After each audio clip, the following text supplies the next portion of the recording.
Sebelum saya mulakan majlis yang melimpah ruah manusianya ini, tanpa saya sedari, saya ingin maklumkan beberapa hal. Satu, kalau tuan-tuan belum mendapat minuman yang tuan-tuan order tadi, sudi-sudikanlah untuk pergi melihat dekat ruangan pick up. Sebab kita tak akan panggil dah lah kan. Jadi dia jadi macam saya pun dah bercakap, orang tu pun dah panggil nombor, jadi tak selesai masalah. InsyaAllah dia orang akan cuba selesaikan. Kita pun ada private dan close event, jadi tidak ada order lain melainkan order tuan-tuan sahaja. Yang keduanya, saya minta maaf di atas sedikit ketidakselesaan. Salah saya, sebab saya sebenarnya nak buka sekitar 50 ke 60 orang, tapi saya lupa tutup. Kalau tuan-tuan order, tuan-tuan boleh isi nama orang bawah tu kan. Jadi tuan-tuan datanglah dengan segerombolan manusia. Jadi salah saya lah, sebab saya dah lama tak buat event. Jadi tadi pun saya kontak kawan saya Raja, manager mamak sebelah untuk sediakan kerusi. Dia kata ambil lah, penuh kan, dia kata. Dia pun kerusi banyak dekat belakang tu. Jadi minta maaf sangat. Kemudian saya minta untuk kalau perlu boleh full blast kan kita punya aircon. Dah paling sejuk dan paling laju Jadi kepanasan yang ada ni adalah kepanasan yang tak boleh diselamatkan lagi dah, InsyaAllah. Okey, dan kepada mereka yang baru sampai ataupun sudah sampai, lama sampai tapi masih lagi belum dapat order minuman percuma, boleh berbuat sedemikian dekat ruangan kaunter. InsyaAllah kita akan sediakan minuman percuma, apa sahaja airnya. Cuma ketika saya sudah mula bercakap, saya melarang untuk siapa-siapa order Fred. Okey, sebab dia punya blender memang tak boleh terima, tak boleh berkompromi sikit, kuat sangat. Jadi sebelum saya terganggu, saya kata tak boleh order Fred. Kopi sahaja dan juga sesuatu yang bukan Fred lah, sesuatu yang bukan memerlukan blender tu. Okey, boleh Okey, kita mulakan majlis ini. Pertamanya saya nak maklumkan setting kita dan juga format kita. Saya hanya akan bercakap sekitar 45 minit ke 1 jam. Kemudian saya akan buka soalan. Saya cuba nak habiskan insyaAllah 9.45 paling lama. Sebab 15 minit lagi saya perlu bagi ruang kepada kru Tumbuh Cafe untuk buat closing. Sebab mereka memerlukan sedikit waktu untuk cuci mesin, untuk clearkan table lah. Jadi kita bagi ruang untuk mereka selesaikan. Kalau ada apa-apa soalan di luar daripada event ni, kita boleh buat dekat luar insyaAllah. Kat luar tu tak apa, saya dah hadir dah dengan MPKJ. Mereka kata asalkan tidak berlaku demo boleh. Jadi kita boleh sembang borak dekat luar tu. Jadi saya cuba memastikan supaya kita habiskan acara ini sekitar 9.30 ke 9.45 macam tu, okey? Jadi saya akan cakap sekitar 40 minit, 30 minit ataupun lebih sikit. Kemudian saya akan buka ruang untuk Q&A session. Bagi ruang untuk Q&A session, sesiapa sahaja boleh bertanya dan tajuk itu bebas, free flow punya topik. Cuma saya sangat-sangat berharap kalau boleh ada kaitan sedikit dengan Al-Quran. Tanyalah apa saja tentang Al-Quran, ini ke itu ke, ataupun sesuatu yang tuan-tuan sendiri merasai pengalamannya, nak tanya pandangan, saya boleh jawab. Kalau saya mampu jawab, saya akan jawab. Kalau saya tak mampu, saya akan cakap saya tak mampu nak jawab. Tapi saya sangat mengalu-alukan apa sahaja soalan, okey, supaya kita ada ruang Q&A. Dan saya juga nak maklumkan untuk ruangan ini kita record dan kita akan bagi rakaman itu kepada tuan-tuan. Kita akan upload juga insyaAllah dekat YouTube. Cuma bila wallahualam. Kadang-kadang saya biar je lama-lama. Nanti saya kata nanti bila saya meninggal barulah upload. tak tahu kan.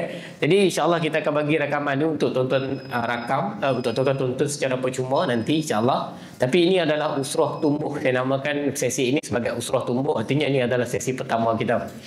Sebelum saya mulakan, saya juga nak maklumkan yang kita ada sesi kedua nanti.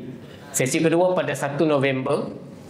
Saya dah panggil seorang lagi panel, Dr. Zamir Muhyiddin. Dan kita akan bercakap topik spesifik pada waktu itu, Sains dan Al-Quran. So saya akan tanyalah segala soalan kepada Dr. Zamir. Beliau adalah orang sains tentang Al-Quran. Apakah unsur-unsur sains dalam Al-Quran dan sebagainya. 1 November, hari yang sama macam ni dan juga waktu yang macam ni. Tapi saya yakini dan saya jamin akan kurang lagi orang. Sebab ni salah saya kan. So saya akan make sure betul-betul selesa lah sikit. Saya rasa dia tak boleh terlalu melimpah. Melainkan tuan-tuan rasa tak ada masalah lah. Tapi saya rasa macam saya melihat masalah di sini. Okay. Tapi yang penting semua orang ada tempat duduk dah, insyaAllah. Okay. Jadi itu saya maklumkan awal 1 November saya dah lock tarikh dengan dia dan kita akan cuba berkalakan lagi. Ini adalah satu lagi hal-hal yang saya dah lama idam-idamkan. Saya ingat siapa-siapa yang pernah join event dengan saya dahulu, kita pernah buat event sekali dekat Celsius Cafe, lepas tu kita dah tak buat dah sangat kecuali dekat UKM kot dekat buat Asalan Kosos tu, sebab satu sebab kekangan yang besar kita tak buat sangat acara sebab tempat tu sangat-sangat terhad. So saya ingat masa saya buat pertama kali event tu, saya beritahu kepada tuan-tuan yang daripada hari tu 30 orang je. Saya kata doa lah, kalau macam ni saya boleh lah buat kafe satu. Itu 3 tahun lepas. Saya rasa 30 orang yang mendoakan tu jadilah kafe ni pada hari ni. Saya pun tak tahu nak ikut doa saya macam tak berapa nak sempurna dengan segala kesalahan ni kan. Tapi dia bergabung-gabung dengan doa orang, dia lumba-lumba naik ke langit sampai dekat Tuhan tak boleh nak tolak. Akhirnya terciptalah dan termuncullah kafe Tumbuh Coffee ni. Saya ingat terima kasih sangat tuan-tuan yang daripada dulu mendoakan. Memang saya selalu beritahu dekat tim saya, kata Tumbuh Coffee ni adalah cita-cita yang lama. Jadi bila orang tanya tiba-tiba nak buat kopi ni pasal apa? Tak, bukan tiba-tiba. Angan tu dah lama. Kemudian angan itu dia muncul menjadi angan-angan yang lebih detail. Dah fikir dah macam mana bentuk dia, dah fikir dah macam mana suasana dia. Yang muncul ini hanyalah sekadar angan-angan yang sedang ditunda menjadi realiti. Jadi bila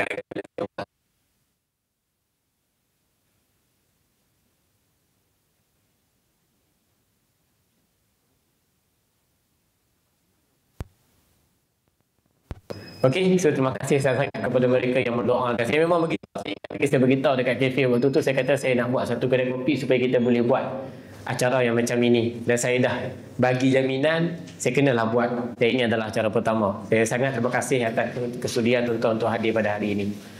Kita akan bercakap, topik yang kita cuba nak kupas pada malam ini adalah topik tentang Al-Quran dan juga tentang takdir. Untuk usrah tumbuh ini, saya namakan dia usrah tumbuh. Saya nak tuan-tuan menanam sedikit setting dalam kepala bahawa topik-topik yang kita akan bawakan semuanya seputar Al-Quran. Cuma kita buka ruangan itu lebih luas daripada apa yang kita selalu dengar. Sebab tu saya buat 1 November ni adalah Quran dan juga sains. Kita bercakap tentang kuantum, kita bercakap tentang graviti, kita bercakap tentang hal-hal yang berkaitan dengan hukum alam. Macam mana kita nak menanggapinya dengan Al-Quran. Sebab orang sains bercakap dalam kerangka sains, dia dah bercakap sampai planet Marikh dah.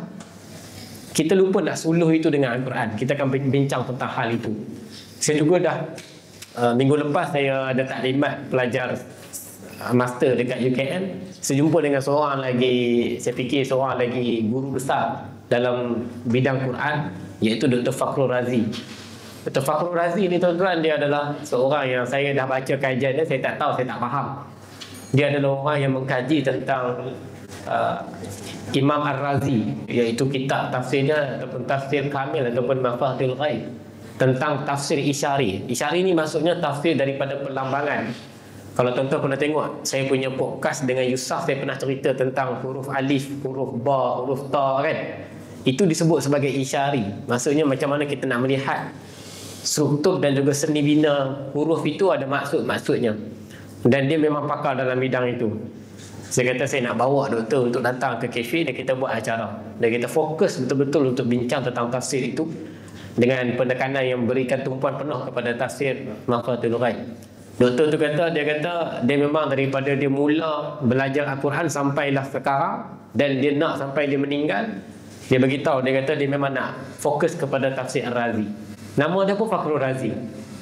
Dia kata memang mak dia tak tahu apa-apa pun pasal tafsir itu. Dia kata tapi nama kebetulan sama dan dia memang nak sangat-sangat mengkaji tentang itu.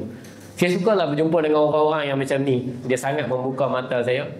Dan saya pun cakap kepada dia satu masa nanti kita akan buat, dan dia pun dah okey sangat sangat. Rumah dia belakang ni je.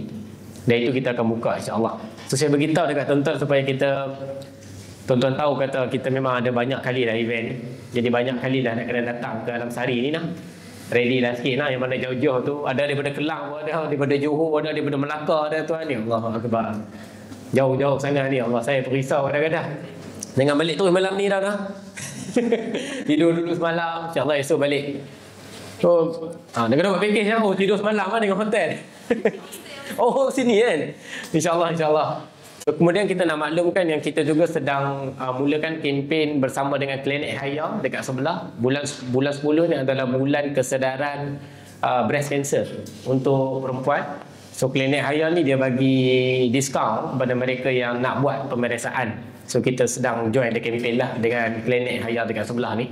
Cuma kita belum mula lagi dia punya kempen. Nanti kita akan mulakan insya-Allah. So, mana-mana yang nak dapatkan pemeriksaan boleh pergi ke sana. Dan kepada mereka yang nak beli buku pun boleh ada juga stok dekat sini. So untuk awal-awal ni saya akan bercolotes sedikit tentang Al-Quran. Tuan-tuan boleh dengar, kemudian kalau ada soalan boleh tanya, kalau segan boleh minta kawan tanya, boleh notakan kepada saya tak ada masalah. Okey. Al-Quran, bila kita bercakap tentang Al-Quran, kita tak boleh lari daripada banyaknya konflik-konflik dalaman kita yang selalunya kita mengharapkan agar Al-Quran selesaikan. Semua orang akan tanya soalan dekat saya, soalan-soalan yang saya tak pernah jangka. Ada orang tanya soalan dekat saya, Cik Faiz, macam mana saya nak dapat kerja daripada Quran ni? Macam mana saya nak dapat panduan yang saya nak kerja apa? Dia minta Quran tolong jawab dekat dia soalan dia nak kerja apa? Ada juga orang tanya dekat saya macam mana Quran boleh tolong dia untuk tentukan jodoh mana yang terbaik untuk dia. Ada juga orang yang tanya soalan macam tu. Dan orang-orang yang tanya ni sudah tentulah mereka kata mereka bukan dalam latar belakang ataupun ada pengalaman belajar Al-Quran. Tapi mereka nak tahu macam mana yang dikatakan Al-Quran tu boleh menyelesaikan masalah kita. Saya selalu baru-baru ni bila saya share dengan Yusuf dekat dalam podcast, saya cerita tentang susunan surah-surah Al-Quran. Saya kata dekat Yusuf, susunan surah ni pun adalah wahyu. Macam mana surah Fatihah duduk dulu, kemudian surah Al-Baqarah, kemudian surah selepas tu, kemudian surah selepas tu juzuk 1 apa, juzuk 2 apa, sampailah 30 juzuk. Hatta penamaan surah, tasmiyatus surah, penamaan surah itu pun adalah wahyu. Bahkan berapa ayat dalam satu surah, saiz surah itu pun adalah wahyu. Artinya tidak ada campur tangan manusia. Walaupun manusia itu adalah sahabat, semuanya adalah wahyu. Jadi ramai yang komen tu dia kata salah ni, dia kata susunan tu datang selepas Nabi wafat. Kemudian saya kata kenapa sampai sebegini besar salah faham itu? Baru saya faham, semakin hari kita semakin melangkaui zaman dan generasi, Al-Quran yang asas kita faham itu semakin teruji kerana kita sudah pun tidak balik kepada satu fundamental ulumul Quran, the science of Al-Quran. Kerana kita dah faham dengan secara dia panggil, kita ambil sikit-sikit dekat TikTok sikit, dekat Reel sikit, dekat YouTube ada 2-3 video sikit. Jadi kadang-kadang orang tu dia tak dapat the whole structure of basic understanding tentang Al-Quran. Jadi bila saya sebut tentang susunan, dia duk bayang itu, oh yang tulis Quran tu ke? Tulisan Al-Quran tu yang dia bayangkan yang datang selepas daripada zaman Nabi wafat, itu zaman Umar bermula, kemudian disempurnakan pada zaman Uthman. Maka kita menyebutnya sebagai Mushaf Uthmani itu yang kita pegang sampai sekarang. Itu adalah tulisan yang telah pun ditaburkan dakwah di atas kertas. Sebelum itu soal Al-Quran itu suaranya, cara menyebutnya, bacaannya sudah pun disusun dan sudah pun diwahyukan. Hatta 7 qiraat yang kita selalu dengar itu pun ada susunannya. Itu adalah wahyu kerana itu adalah cara membacanya. Macam mana sahabat tahu? Sahabat dengar Nabi membaca. Apa bukti dia? Banyak kali Nabi cakap dekat sahabat, masuk rumah baca surah Baqarah, masuk ni baca ayat ni, nombor ni, nombor ni, nombor ni. Macam mana Nabi boleh meletakkan nombor kalau ia sudah pun belum disusun? Sudah tentulah ia boleh disusun. Dan hadis yang sahih, setiap setahun sekali waktu Ramadan, setiap malam malaikat Jibril akan turun dan akan bertalaki dengan Nabi. Nabi akan baca, sahabat akan dengar. Bila Nabi baca satu-satu, Jibril betulkan ni kat sini, ni kat sini, supaya betul, cantik, kemas wahyu itu. Jadi ini adalah sesuatu yang dibuat secara berkala. Dan sahabat dengar, dan sahabat ni tuan-tuan dengan Nabi ni, Nabi berdehem pun mereka dengar. Betah lagi bila Nabi baca Quran, dan mereka akan dengar ni ayat ni, ayat ni, ayat ini. Jadi itu adalah dalil-dalil menunjukkan bahawa susunan itu adalah Quran. Bila kita sebut susunan itu adalah Quran, artinya Al-Quran ni dia akan datangkan makna kepada kita dengan dua. Satu, tersuratnya, apa yang tertulis, apa yang tersurat. Yang kedua, tersirat. Artinya apa yang kita tidak pernah bayangkan di sebalik itu. Saya bagi contoh. Makna itu juga boleh datang daripada terletaknya ayat awal dan terletaknya ayat itu di akhir. Takdim wa ta'khir. Contoh kenapa bila kita baca Al-Fatihah, Allah dahulukan Ar-Rahman, lepas tu kemudian kan Ar-Rahim dalam ayat nombor 2 ataupun nombor 3 kalau kita ambil pandangan daripada mazhab Imam Syafi'i. Kenapa didahulukan Ar-Rahman lalu dikemudiankan Ar-Rahim? Sehingga ulama membahas hal itu kerana dia ditakdimkan, maksudnya diawalkan. Kerana bila kita tengok balik, Ar-Rahman adalah satu bentuk konotasi bahasa itu menunjuk kepada cinta yang sifatnya adalah sifat yang sesuai dekat tempat yang sementara. Jadi sifat Ar-Rahman itu adalah cinta yang sesuai dekat dunia kerana dia adalah sementara. Jadi tengok para sahabat faham, oh Rahman untuk semua manusia. Walaupun orang itu bukan orang Islam, walaupun orang itu bukanlah orang-orang yang beriman, walaupun bukanlah wali. Tapi macam mana Allah menentukan cinta itu, tengok mereka bekerja keras, mereka dapat hasilnya. Tak ada orang berlapar. Tak ada orang sampaikan, walaupun dia tak agama Islam, tapi dia boleh tak hidup? Boleh hidup. Jadi cinta itu terbit daripada semua hal yang kita kongsikan secara bersama. Oksigen, matahari terbit, matahari terbenam yang kita nikmati pada hari ini. Itu Rahman. Kemudian bila Ar-Rahim, konotasi itu datang dengan wazan fa'il. Kalau siapa pernah belajar Al-Quran, Ar-Rahim, Al-Fa'il. Dia sifat. Bila dia sifat ni artinya dia lebih kekal. Berbanding dengan Ar-Rahman tadi, dia sirah. Sirah mubalaghah ni maksudnya dia boleh jadi sementara. Jadi Ar-Rahim itu cinta yang sifatnya tidak terikat dengan masa. Jadi kata ulama, Ar-Rahim itu adalah cinta yang berpadanan, ada sekarang dan ada diteruskan sampai ke syurga. Maka kata Ibnu Abbas, ini maksudnya cinta kepada orang Islam. Kerana orang Islam akan dapat masuk ke syurga nanti. Setelah dihitung, ada yang tak dihitung, diteruskan. Maka itu juga bentuk cinta. Padahal kalau kita terjemah, sama juga. Cinta yang maha menyayangi, yang maha merahmati, yang maha saya mencintai kita. Tapi bila kita telusuri dengan lebih dalam, oh yang tersirat itu daripada mana? Bentuk perkataan. Bentuk perkataan itu pun mempunyai makna yang sangat tersirat. Siapa yang tulis? Kita boleh baca benda ni dalam Tafsir Ar-Razi yang saya sebutkan tadi, Mawfatul Ghaib. Dia hurai panjang lebar pandangan para sahabat tentang tafsir-tafsir dalam perkataan-perkataan dalam surah Al-Fatihah. Dan itulah sebabnya kenapa ayat Ar-Rahman Ar-Rahim itu datang sebelum bila Allah beritahu Maliki Yaumiddin. Kenapa Allah beritahu Ar-Rahman Ar-Rahim dulu? Kerana Ar-Rahman Ar-Rahim adalah essential, sesuatu yang terkandung di dalam kehidupan kita. Sebelum kamu nak tahu kamu ke mana, kamu kena tahu kamu akan dapat apa dekat sini. Ar-Rahman Ar-Rahim. Barulah Allah beritahu Maliki Yaumiddin. Nanti kamu akan ada hujungnya. Hujungnya apa? Hari di mana kamu akan dihitung. Hari di mana kamu akan mendapat balasan. Sebelum Allah bagi tahu tentang hujung, Allah bagi tahu apakah essential substance yang kamu akan dapat dalam perjalanan ini, iaitu cinta daripada Allah Taala. Setiap hal. Kata Dr. Fakhrul Razi, dia percaya bahawa Imam Ar-Razi adalah seorang sufi. Yang saya sangat terkejut sebab tak pernah saya belajar dan saya membaca orang mengkaji tentang Imam Ar-Razi, menganggap Imam Ar-Razi adalah ulama sufi. Dia adalah seorang tokoh teologis, betul, filsuf betul, tapi sufi sangat luar biasa. So dia kata antara pesanan Imam Ar-Razi adalah kerana Ar-Rahman Ar-Rahim itu adalah substance di dalam perjalanan kita. Dan dia kata setiap inci nafas yang kita hirup dan nafas yang kita lepaskan, semua itu adalah bukti bahawa Tuhan mencintai kita dan kita berusaha untuk mencintai Tuhan. Dia kata. Jadi wow, luar biasa. Sebab itu Ar-Rahman Ar-Rahim itu datang di tengah-tengah itu, mengapit dua ayat. Alhamdulillahirabbil alamin, Ar-Rahman Ar-Rahim, Maliki Yaumiddin. Alhamdulillah permulaan kita. Allah bagi tahu dahulu kita di mana. Allah betul-betul tentukan kita. Oh, kamu dekat mana? Kamu dekat satu tempat yang namanya Alamin. Rabbil Alamin. Tapi untuk kamu tahu kamu dekat mana, kamu kena tahu tempat ini ada pentadbirnya Rabb. Tempat ini ada pemiliknya Lillah. Dan kamu akan tuju ke mana? Maliki Yaumiddin. Jadi Allah bagi tahu latar tempat kita tu dekat mana, so we know, we exist. Kita ni wujud dekat sini. Ulama bahas panjang tentang alamin, tuan-tuan. Ulama kata alamin ni maksudnya alam-alam yang sangat banyak. Kita ni duduk dalam satu alam saja. Ada pendengar ulama kata tak, alamin bukan masuk alam. Alamin tu maksudnya ilmu, kerana ilmu. Kalau alam selalunya orang Arab panggil awalim. Macam-macam ulama bahas. Kalau alamin maksudnya ilmu. Maksudnya kita ni hanyalah sekadar satu cebis daripada ilmu-ilmu Tuhan yang sangat banyak. Ulama bahas tentang alamin sebab dia datang dalam bentuk plural. Dan kenapa Allah datangkan alamin dalam bentuk plural? Nak habaq kata kecilnya kita ni.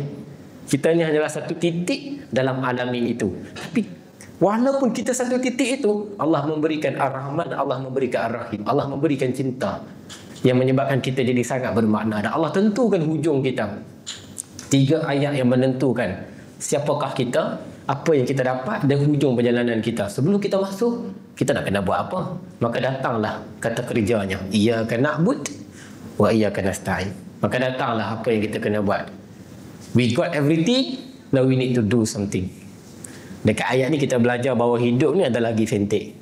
Spiritual untuk dapatkan nilai takarrub, kita kena give sebelum kita take. Ada usaha yang kita kena buat. Ada effort yang kita kena sampaikan. Usahanya apa? Na'bud. Usahanya apa? Nasta'in. Lepas tu semua Allah bagi skrip tentang doa kita. Ihdinas siratal mustaqim. Kata Ar-Razi, daripada Maliki Yaumiddin kita pergi kepada iyyaka na'bud, dia adalah perubahan. Perubahan daripada ayat yang tidak wujud watak dan siapakah yang bercakap kepada ayat yang mewujudkan siapakah yang bercakap. Maka Ar-Rahman, Ar-Rahim, Maliki Yaumiddin ayat yang biasa. Allah menciptakan kita dengan Ar-Rahman dan juga Ar-Rahim. Allah menciptakan kita satu hari di mana kita akan diperhitungkan. Tiba-tiba ada ayat, kepadamu lah kami beribadah dan kepadamu lah kami memohon pertolongan. Kami di situ wujud sebelum itu tidak berlaku kewujudan kami itu. Itu disebut sebagai iltifat, peralihan daripada tiada kepada ada. Kita yang tak ada lagi kami itu tiba-tiba ada kami. Maka itu adalah satu bentuk peralihan. Jadi kata Al-Ghazali dalam Ihya Ulumuddin, dalam kitab ibadah, dalam kitab berhubung dia nombor 2. Dia kata bila kita baca tu, kita membaca mengenal Tuhan dengan 3 ayat. Lalu kita menghadirkan diri kita untuk mengenal Tuhan sebagai diri kita. Kerana kita telah pun hadir saat kita membaca iyyaka na'bud. Kepadamu lah kami sembah. Kepadamu lah kami memohon pertolongan. Kami di situ sebut 3 ayat. Sebelum itu kita tidak ada kami itu. Kerana kita baru hadir selepas itu. Jadi cantik ayat ni. Yang kita baca 17 kali satu hari ni, insyaAllah, ataupun lebih lah. 17 kali ni bila kita semayang 5 waktu kan. So kalau kita baca lebih, patah lagi kan surah Fatihah. Jadi nak cerita itulah Al-Quran. Dia akan memberikan kepada kita satu gambaran yang sangat besar, sesuatu yang sangat bermakna bila kita telusuri. Dia ada 2, satu tersurat, satu lagi tersirat. Tadi saya cerita apa yang tersurat daripada perkataan, saya juga cerita apa yang tersirat daripada kedudukan perkataan. Al-Quran juga kadang-kadang kita baca, bila kita nak khatam dia, kita akan baca dia daripada awal, betul? Kita akan khatam dia, kita akan baca dia macam linear. Al-Fatihah, Al-Baqarah, juzuk 1, juzuk 2, juzuk 3 sampai habis. Kita tengok dia macam satu persatu kita baca. Dia macam linear sifat dia. Tapi bila kita nak dapatkan the real ibrah daripada Al-Quran, kita akan temukan beberapa sudut pandang yang sangat menarik. Bila kita baca Al-Quran halaman nombor 3, kita kenal dengan satu orang yang namanya munafik, satu orang yang namanya kafir. Lepas tu masuk halaman nombor 4, kita kenal satu puak namanya Bani Israel. Lepas tu kita kenal lagi dengan Bani Israel, kenal lagi dengan Bani Israel, lepas tu lupa sekejap. Lepas tu masuk lagi Bani Israel. Tadi linear. Tapi bila kita pergi kepada makna, dia macam circling back. Dia macam patah balik kat kita, patah balik dekat kita, patah balik dekat kita. Mula-mula Allah tegur kita, jangan jadi macam Bani Israel yang mereka ni, kalau mereka kata mereka beriman, lepas tu mereka buat kerosakan lagi. Mereka kata mereka beriman, lepas tu mereka buat kerosakan lagi. Tak apalah, kita pun dah okey, kita pun dah belajar. Sampai satu part kita belajar tentang kisah Bani Israel yang mempersendakan Tuhan dengan lembunya, lembu betinanya tu kan, Baqarahnya tu. Benda yang sama. Mereka kata, okey, kami ikut. Kami akan cari lembu tu. Tapi lembu macam mana? Sengaja melengah-lengahkan. Benda yang sama Allah nak bagi dekat kita. Tentang karakter Bani Israel. Tapi kenapa datang dengan 2 benda? Kerana selalunya makna itu harus datang dalam bentuk berkali-kali untuk kita dapat tangkap ni. Kita takkan mudah nak dapat tangkap the real meaning of thing kalau kita betul-betul tak faham daripada banyak sudut. Mula-mula Allah beritahu kat kita direct, jangan jadi Bani Israel. Okey. Lepas tu Allah cerita tentang Bani Israel supaya kita betul-betul faham apa yang dikatakan jangan jadinya tu. So kadang-kadang understanding and meaning dah punya apa pula dah. sorry. Understanding and meaning akan circling back dekat kita again and again and again. Dan bila kita tengok pula daripada overview yang sangat besar, kita ketemukan Bani Israel dekat dalam surah Al-A'raf. Kita akan bertemu pula Bani Israel dekat dalam surah Hud. Kita bertemu pula Bani Israel dekat surah Syu'ara. Wow. Dia macam patah balik. So kadang-kadang Quran kalau kita baca daripada atas kita akan nampak dia macam linear. Tapi bila kita zoom in, dia sebenarnya always circling back kepada kita. Kata Syed Qutb dalam Fizilal Al-Quran, siapa pun kita, manusia yang pernah naik ke Pluto, patah balik ke bumi, manusia yang tak pernah tahu tentang agama pada umur dia 60 tahun baru dia tahu tentang agama, manusia yang segala benda yang dia buat jahat dekat dunia ni, segala benda dia buat, dan manusia walaupun dia membaca Al-Quran untuk mencari salah Al-Quran, Al-Quran akan cakap direct dekat dia. Dia akan rasa ada belong dan ada targetnya dia untuk dengar Quran. Quran tu rasa macam akan spesifik cakap dengan dia. Kata Syed Qutb, tak ada orang yang akan terasing daripada Al-Quran, siapa pun dia. Kalau dia adalah orang yang nak belajar tentang Al-Quran, dia adalah orang yang sangat nak ilmu tentang Al-Quran, dia study Al-Quran, dia akan jumpa lagi dan lagi. Ada semua orang dia kata, aku tak nak lah sangat jadi ulama ni, kenapa kan. Dia kata, aku nak belajar, aku nak tahu macam mana aku nak dekat dengan Tuhan je. Dia baca Al-Quran dan dia akan jumpa diri dia dekat dalam Al-Quran. Itu salah satu kemukjizatan Al-Quran, kata Syed Qutb. Akan sentiasa ada orang yang akan diketuk dengan pelbagai pintu dekat dalam Al-Quran. Tu satu-satunya ulama tafsir yang guna ketuk kat dalam Al-Quran, iaitu Syed Qutb. Sangat cantik. Dia ni pakar bahasa, tapi dalam masa yang sama Syed Qutb ni terlibat dengan perjuangan haraki, perjuangan membebaskan Mesir. Jadi dia punya bahasa tu dia selalunya membayangkan mengaji Quran ni kadang-kadang datang dengan ada ketukan-ketukan tertentu untuk kita panci sikit, untuk kita move to do something, untuk kita gerakkan diri kita. So dia kata kita akan jumpa ketukan-ketukan itu dekat dalam banyak tempat. Hamka dalam tafsir Al-Azhar dia selalu puji Syed Qutb ni. Dia kata dia paling suka baca Syed Qutb bila Syed Qutb tu marah, dan dia kata dia paling suka baca Syed Qutb bila Syed Qutb tu nak menguraikan sesuatu yang tak mampu diuraikan oleh orang lain dengan bahasa yang mudah. Sebagai contoh, kalau kita baca surah Ar-Rahman, kata Syed Qutb, Ar-Rahman adalah rentak-rentak yang tersusun dengan sangat kemas. Dia kata, Hamka cakap, saya baca dekat banyak tafsir, dia tak jumpa orang yang boleh hurai tentang rentak dan muzik dekat dalam Quran. Tapi bila dia baca Syed Qutb Fizilal Al-Quran, dia boleh faham. Sebab Syed Qutb ni dia guna bahasa yang mudah. Dia tulis bahasa yang mudah tapi sedap. So itu antara kehebatan Syed Qutb dalam Fizilal Al-Quran. Tuan-tuan boleh baca Syed Qutb ni, terjemahan dia dah ada dah dalam Indonesia. Bahasa Melayu tak ada lagi. Jadi kita boleh download, boleh baca aja. Dia memang sangat. Dia taklah panjang sangat dia punya tafsir, tapi cukup untuk kita dapatkan dia punya meaning dia, insya-Allah.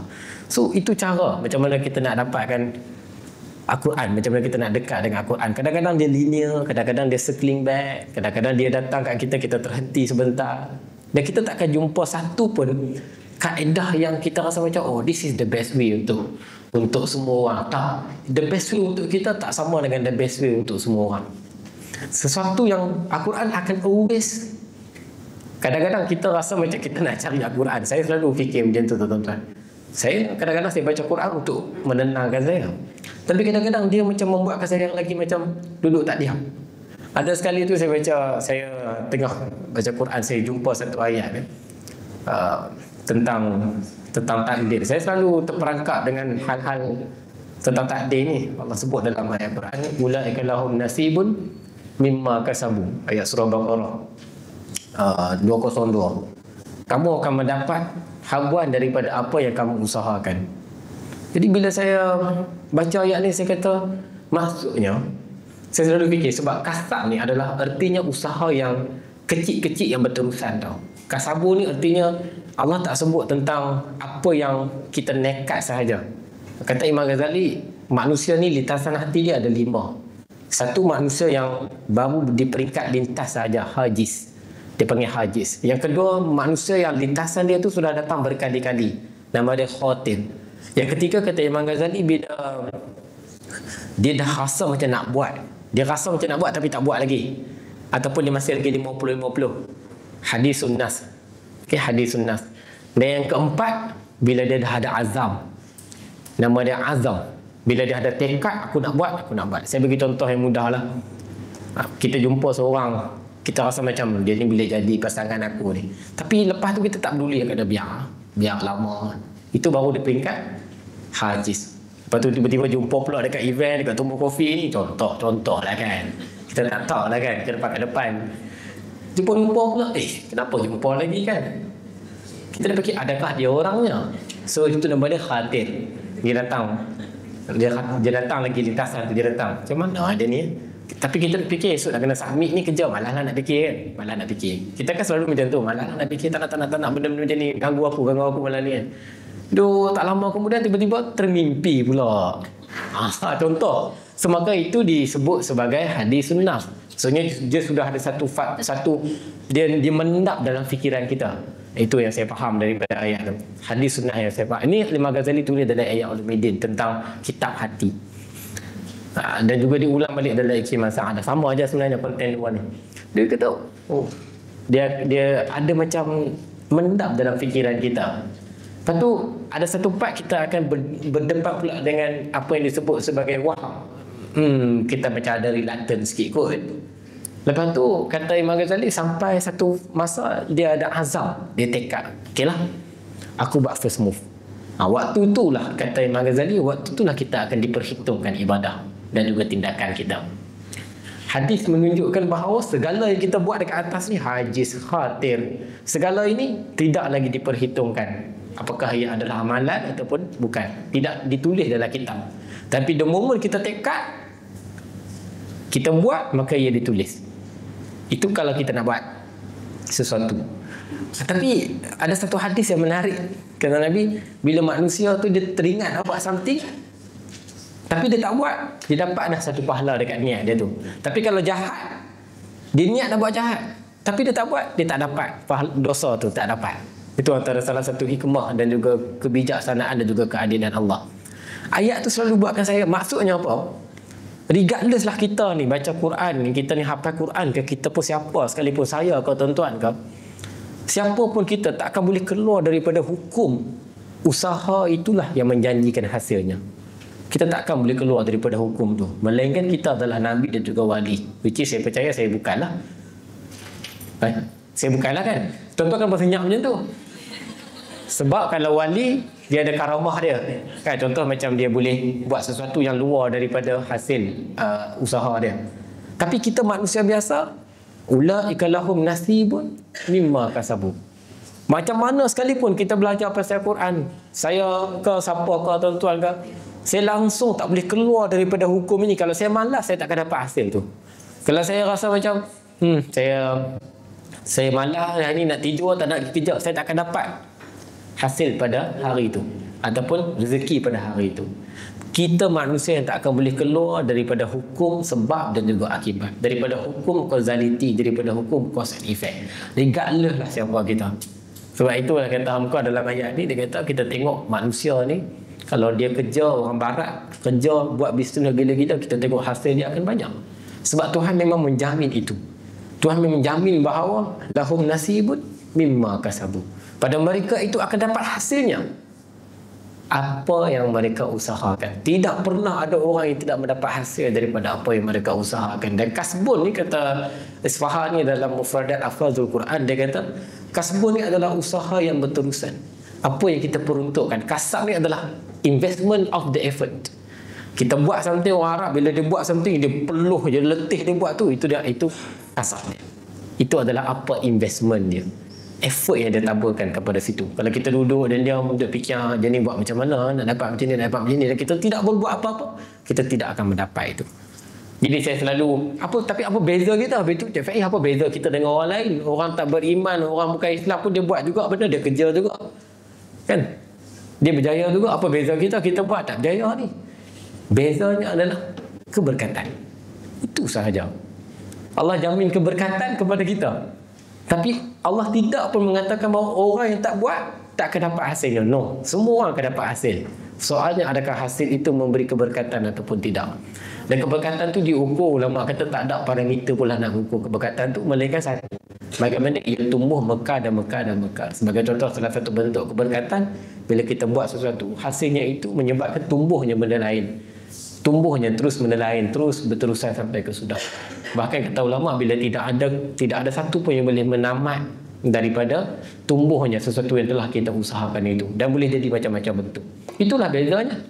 Tapi adakah hasil itu tidak akan dapat? Kita akan dapat. Walaupun kita adalah orang yang macam mana sekalipun, the moment kita buat something, kita akan dapat. Sebab tu bila saya cakap pasal takdir ni, selalu orang akan, habis tu kenapa kita nak berusaha kalau Allah dah tentukan kita takdir macam mana? Selalu orang akan tanya soalan tu kat saya. Saya paling tak mahu jawab soalan macam tu. Sebab saya pun tak faham.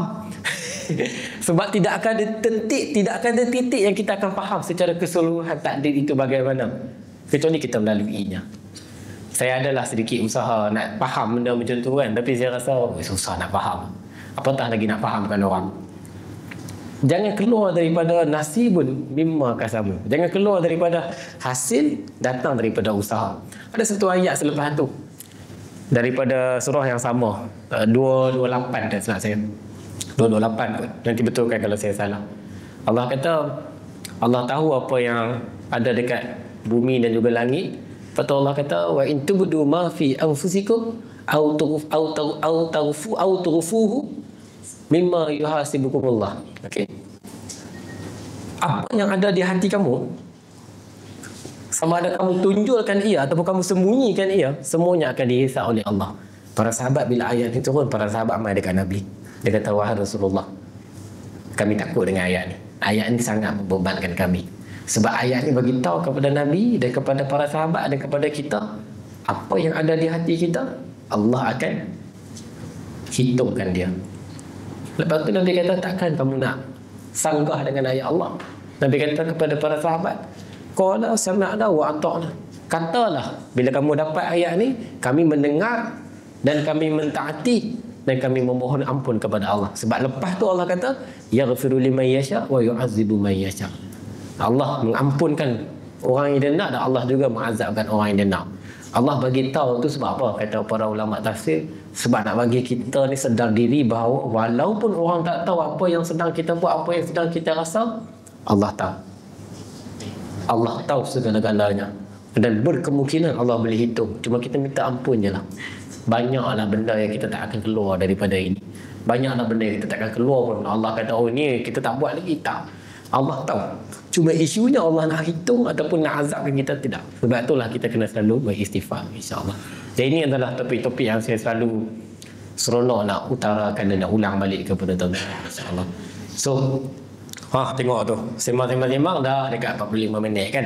So ini adalah tentang Al-Quran. Sebab tu insya-Allah pada peringkat awal ni saya nak maklumkan kepada tuan-tuan dan nak kongsi kepada tuan-tuan untuk kita sama-sama untuk meneladani tentang ulumul Quran, tentang science of the Quran. So saya cakap tadi, Al-Quran itu datang dengan banyak ijaz dan juga mukjizat dia.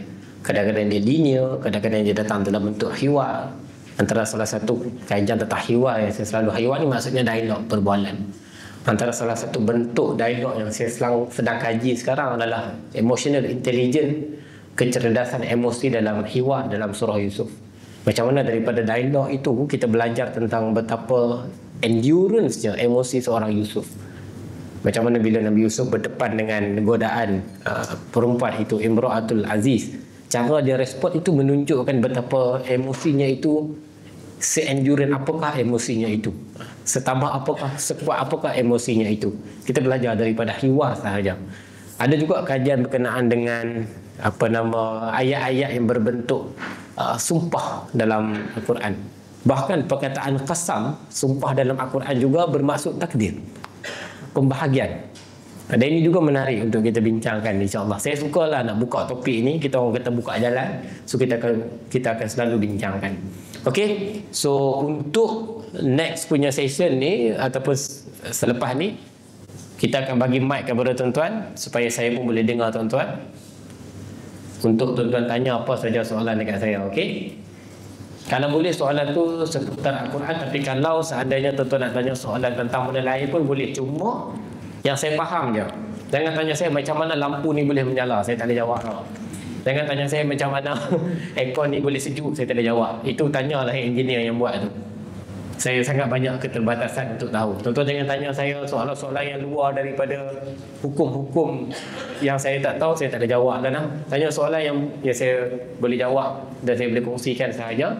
Dan kalau seandainya nak berkongsi dan nak meluah apa-apa, dipersilakan. InsyaAllah. Okey, kita buka. Silakan Puan. Puan Asia. Dah 1, 2, 3. Assalamualaikum warahmatullahi wabarakatuh. Waalaikumsalam. Aunty duduk je. Tak apa, tak apa. Okey, Aunty Hassan ni dengan Uncle Hamidi ni kami warga emas lah. Tengok keliling kami semua muda-muda belaka. Aunty nak reflect sikit sebab kami ni bukan disiplin agama dari in terms of study kan. So direzekikan Aunty mula itu tadabbur Al-Quran masa COVID 2020. Masa diorang introduce my Quran time tu kan. So that is my starting point. Memang duk niat lah mana nak cari source kan. So from there dah 5 tahun kan. Masih belajar. And Aunty bump into you. You punya input lah cari kebetulan. So apa yang Aunty nak terkesan sebab pada Aunty betapa pentingnya tadabbur ni instead of the linear reading tu. And kami get the opportunity at our age of the 60s. Saya rasa betapa ruginya kan.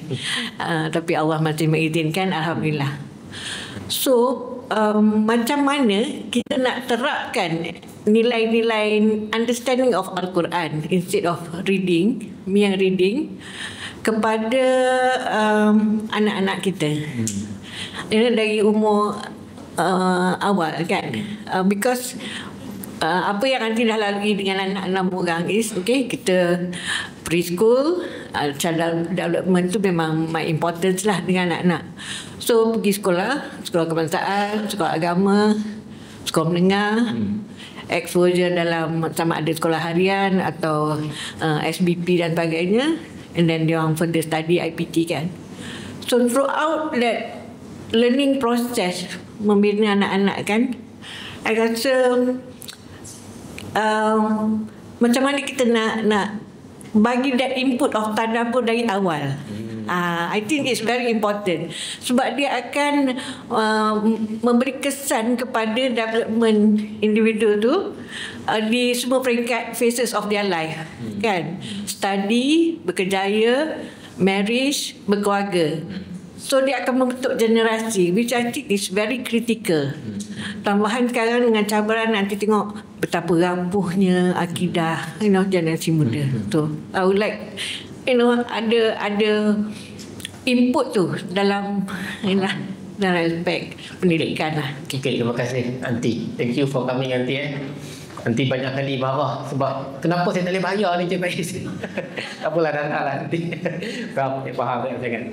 Okay, it's a very good question. Macam mana kita nak terapkan dalam dekat generasi yang akan datang tentang Quran. Saya selalu ditanyakan soalan ni dan saya selalu akan reflect apa yang kita dah buat untuk bantu kan. Cuma mungkin ada elemen-elemen yang mungkin dia tidak bersifat terlalu rasmi, terlalu formal. Saya selalu pegang macam ni nanti. Dengan anak saya pun saya buat, dengan kawan pun saya buat. Jadikan Al-Quran adalah topik perbualan. Jadikan perbualan itu adalah seni untuk kita terapkan apa-apa tentang Al-Quran. Sebab Al-Quran tak perlu datang hanya dalam bentuk classroom. Al-Quran tak perlu datang hanya dalam bentuk seminar macam ni. Al-Quran perlu datang dalam bentuk hiwar, bentuk perbualan harian kita. Dan ini yang dibuat oleh para sahabat. Sekarang kita tengok hadis, kalau kita tengok macam mana para sahabat berbincang, berbual, mereka akan bercakap semuanya seputar apa yang turun, wahyu yang turun. Mereka akan duduk dan akan berbincang tentang benda itu, tentang hal itu, tentang topik itu. Bahkan tanya kepada Nabi lagi. Sayyidina Uthman dia pernah cerita, dia kata kami tiba-tiba para sahabat duduk pening. Ayat ni turun bila, ayat ni turun bila. Kami pergi kepada Nabi dan Nabi betulkan satu persatu. Matternya benda tu kepada para sahabat sampai dia jadi satu masalah, ada khilaf kepada mereka. Jadi ni saya rasa seni yang kita kena masukkan. Mulakan perbualan seputar Al-Quran.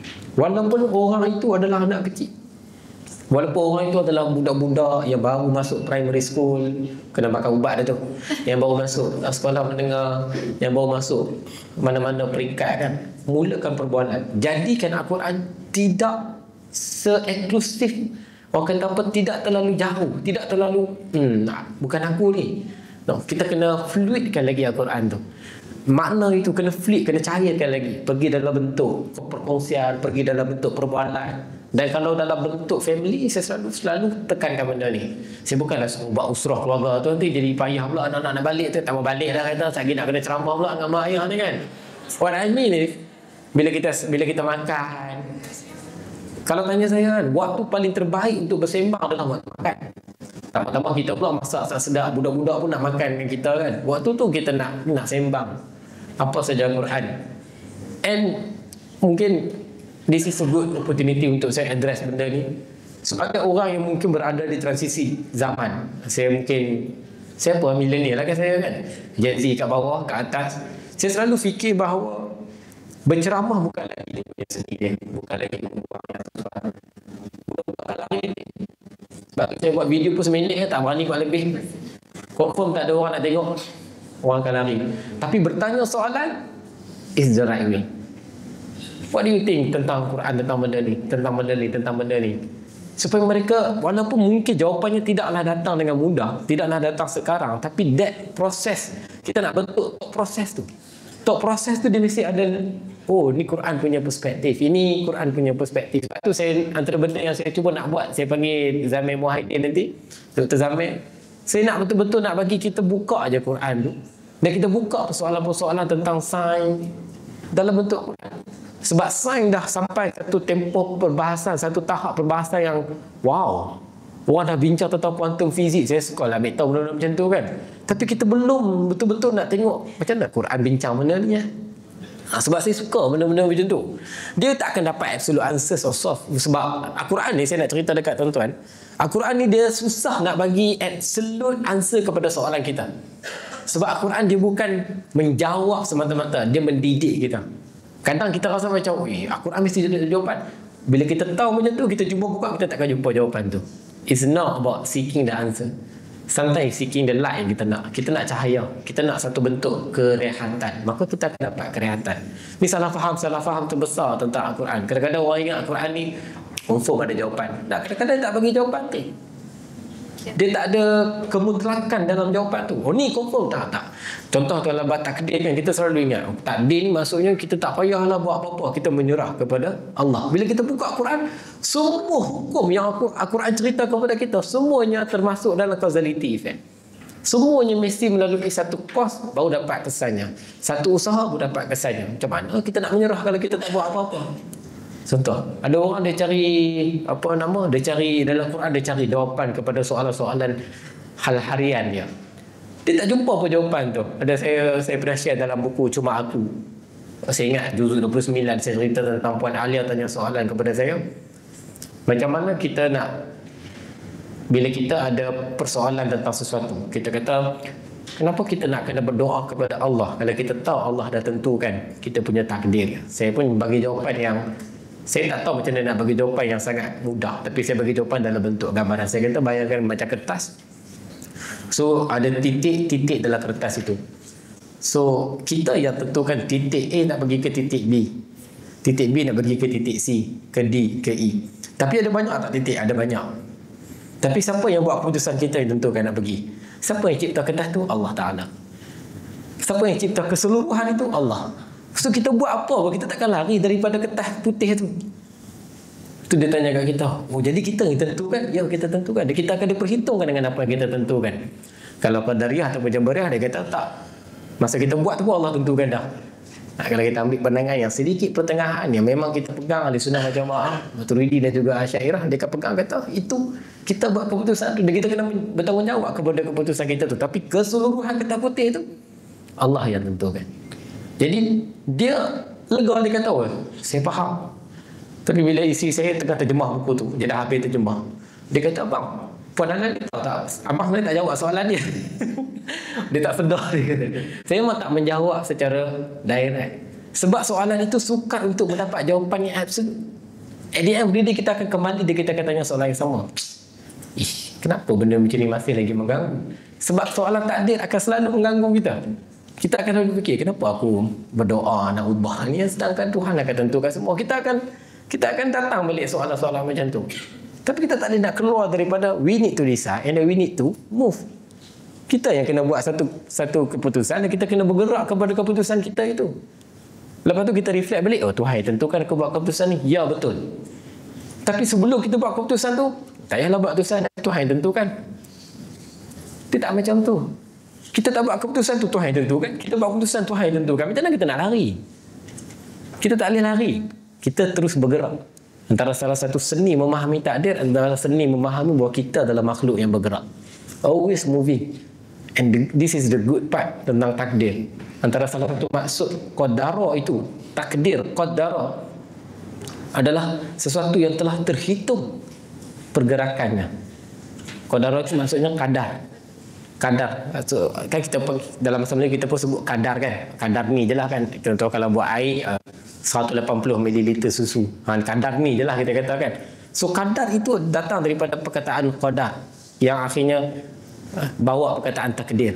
Asalnya bermaksud meletakkan batas kepada sesuatu agar dia tak melimpah. Jadi Tuhan ni dalam menentuk takdir kita ni, dia dah letak dah batas itu. Oh ni sampai setakat ni. Dan salah satu maksud daripada kadar itu juga adalah kita akan terus terkira. Sebab tu orang Arab bila nak menyebut kiraan kepada sesuatu, the calculation of thing, dia sebut perkataan qadar. Qadar Allah, Allah telah mengira secara setepat-tepatnya apa yang telah pun terjadi. Artinya dalam setiap apa yang kita buat tu dia ada kiraan-kiraan dia. Oh kalau kita terlebih sikit dia tak boleh. So perkadaran itu adalah pergerakan yang tidak akan pernah berhenti. Dan saya lagi faham benda ni bila saya sembang dengan doktor dan saya bersembang dengan beberapa orang tentang konsep graviti, yang sebenarnya kita ni adalah makhluk dan benda yang akan selalu bergerak, sebab force tu akan selalu menggerakkan kita. Kita tak akan pernah tidak bergerak. Kita tidak akan pernah tidak bergerak. Kalaupun kita rasa macam kita duduk diam dekat depan kafe ni, saat yang kita duduk tadi tak sama dengan saat sekarang. Dan kita tak akan ulang balik saat yang tadi. Kita hirup nafas yang kita hirup sekarang tak sama dengan nafas kita hirup tadi. Sebab dia dah masuk elemen-elemen yang lain. Beling mata yang sekarang ni tak sama dengan beling mata yang tadi. Sebab kita dah bergerak. Even we choose to not move, we still move. Kita still bergerak. Kita still moving. Kita adalah makhluk yang tak boleh lari daripada pergerakan tu. Kita akan terus bergerak. Tiba-tiba kita kata, tak nak buat apa-apa lah dalam hidup ni. Tak nak buat apa-apa pun kita sedang bergerak ke arah tak nak buat apa-apa tu, dan kita akan terus bergerak. We can never stop. Sampailah waktunya Tuhan kata abadan. Salah satu maksud abad adalah membeku. Dan salah satu maksud abadan ni yang kita kata abada ni, abadi itu, salah satu maksud perkataan abada itu abad, membeku. Artinya kita terbeku daripada pergerakan masa itu. Sebab tu Tuhan kata khalidina fiha abadan abada. Kamu masuk dekat dalam syurga nanti, kamu akan duduk dekat situ selama-lamanya. Salah satu maksudnya kita terbeku, kita dah tak terperangkap dalam konsep waktu itu. Wallahu a'lam macam mana. Tapi imagine kita adalah makhluk yang hanya terperangkap dalam moving punya situation. Kita hanyalah makhluk yang terperangkap dalam sentiasa bergerak, kapsul yang sentiasa bergerak. Walaupun kita memilih untuk tidak bergerak. Terima kasih Puan pada question. Mungkin next soalan saya lupa dah, silakan Tuan. Sini ada dua orang. Tuan dan juga Puan dekat belakang. Ni tadi. Mak ni kena beli lagi satu ni saya rasa ni. Bismillahirrahmanirrahim. Satu permulaan yang baik.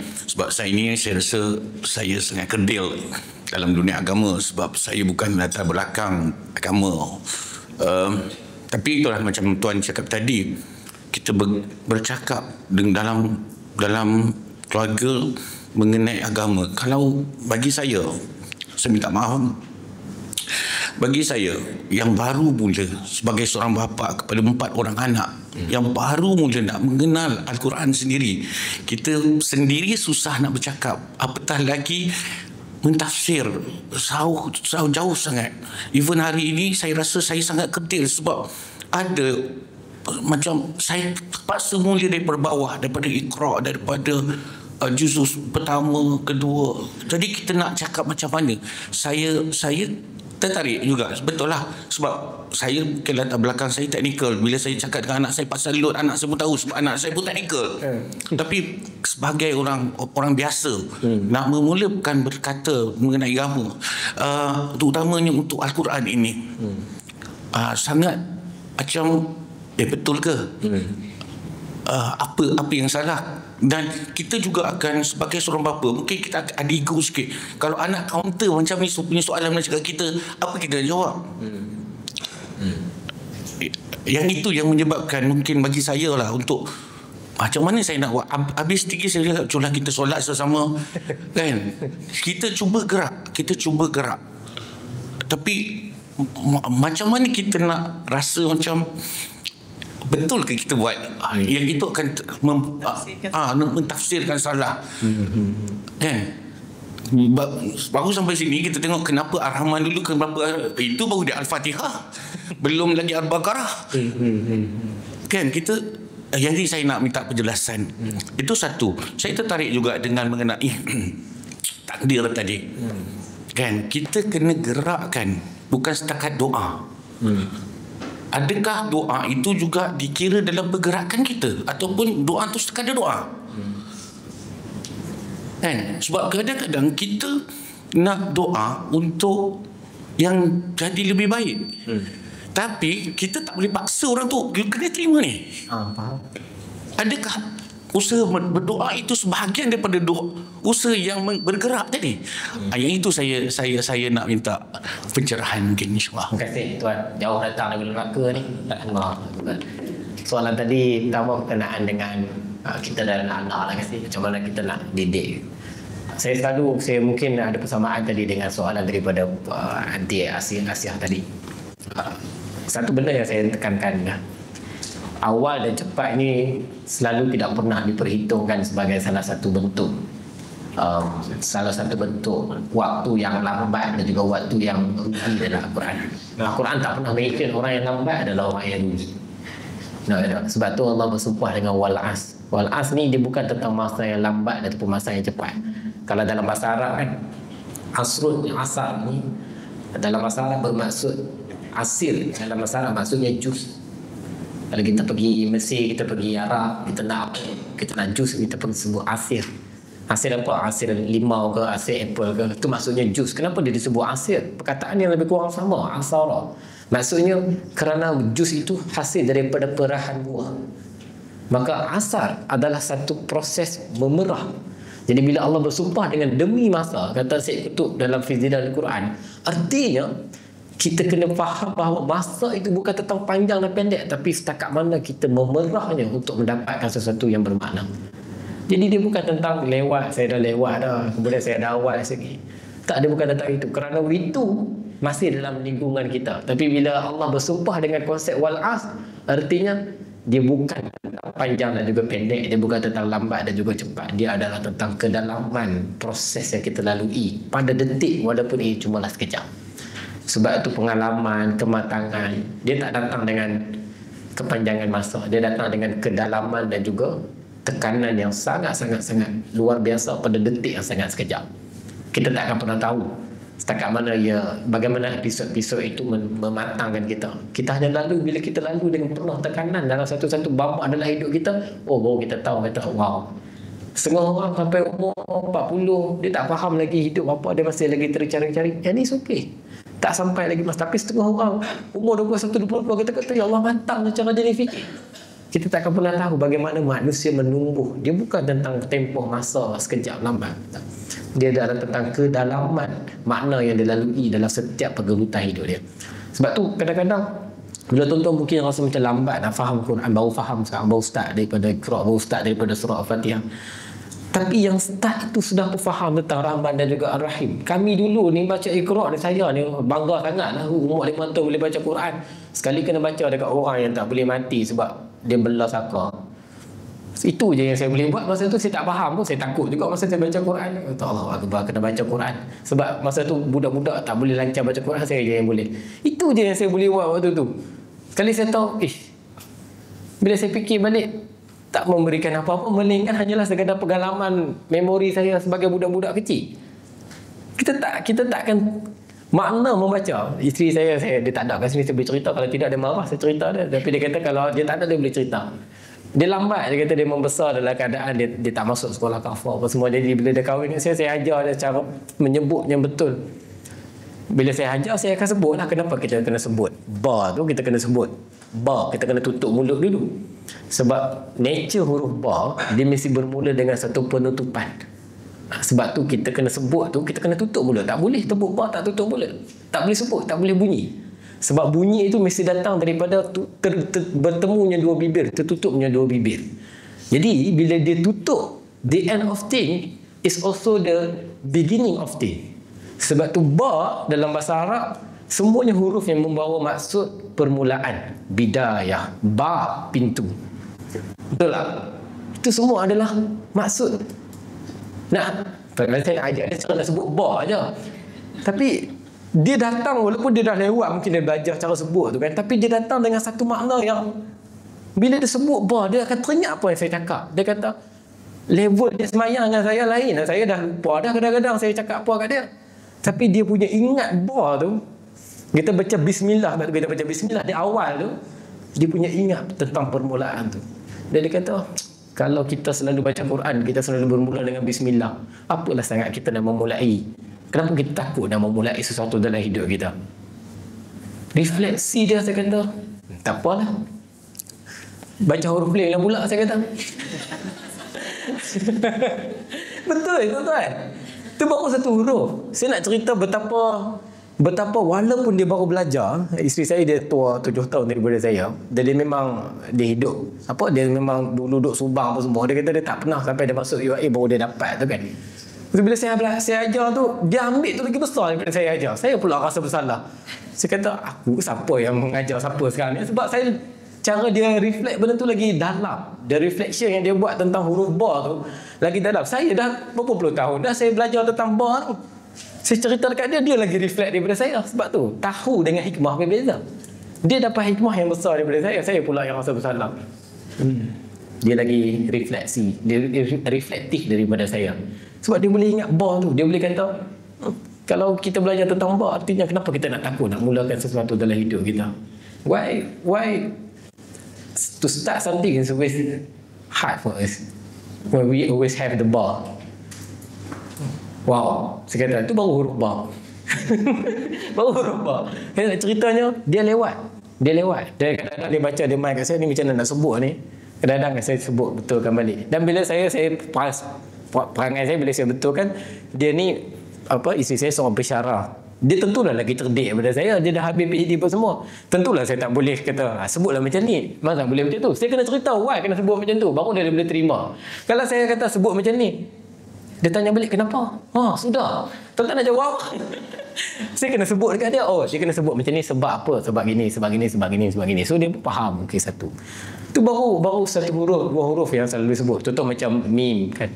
Kalau ba kita bermula dengan tutup, kemudian kita kena buka. Sebab it's always start something and then we just go and start and keep moving. Kita buka jalan yang baru. Kalau mim dia mesti hujung, mesti tutup. Sebab mim is not about membuka ataupun menutup. Dia adalah tentang mempertemukan. Sebab tu musyawarah, mulazamah, murajaah tu adalah bentuk yang kita mempertemukan satu ramai-ramai orang kan. Multaqa, mempertemukan. So tempat kita pun pakai mim, makan, mat'am, tempat bertemu ramai-ramai orang. Sebab huruf itu sendiri dia akar kepada makna. Jadi bila kita sebut tu Ar-Rahman Ar-Rahim, macam mana cinta tu mempertemukan orang. Sebab tu cantik huruf tu, Al-Mustaqim sebagai contoh. Al-Mustaqim maksudnya jalan yang lurus. Jalan yang kita nak temukan jalan yang lurus, mustaqim.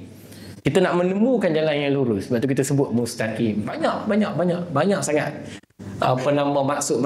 Saya boleh cerita pasal huruf ni sampai esok tuan-tuan tak habis. Saya lupa dah apa yang saya cerita start daripada tadi ni. Dia boleh cerita. Mungkin tuan-tuan akan tanya, kat mana Haji Faiz ambil? Jawapan dia ada dekat dalam satu kitab yang ditulis oleh seorang ulama namanya Sibawai. Orang yang belajar bahasa akan dapat jumpa nama ni Sibawai. Dia ni bukan orang Arab. Dia pergi ke negara Arab, dia belajar tentang bahasa, dia susun balik. Orang Arab, dia take for granted bahasa Arab ni sebab aku orang Arab. Aku tak nak belajar nahwu saraf ni kan. Tata bahasa ni aku tak payah belajar. Tapi dia orang luar, macam saya lah orang luar. Dia tak boleh ambil, so dia susun satu persatu. Sudah ada satu kitab yang namanya Al-Kitab. Nama kitab dia adalah Al-Kitab. Kami selalu buat. Dulu dengan pensyarah kami selalu buat syair dan buat macam lawak. Kalau nak menjadi seorang yang baca kitab, Bacalah kitab yang bernama kitab. kami suka buat lawak macam tu lah. Sebab nama kitab dia Alkitab. Tapi kalau tuan-tuan pernah jumpa Alkitab, saya dua depa tangan saya pun belum tentu cukup. Sebab tu tak Alkitab antara kitab yang tak ada orang cetak sangat. Kalau tuan-tuan carilah, cuba cari kalau jumpa. Sebab terlalu banyak.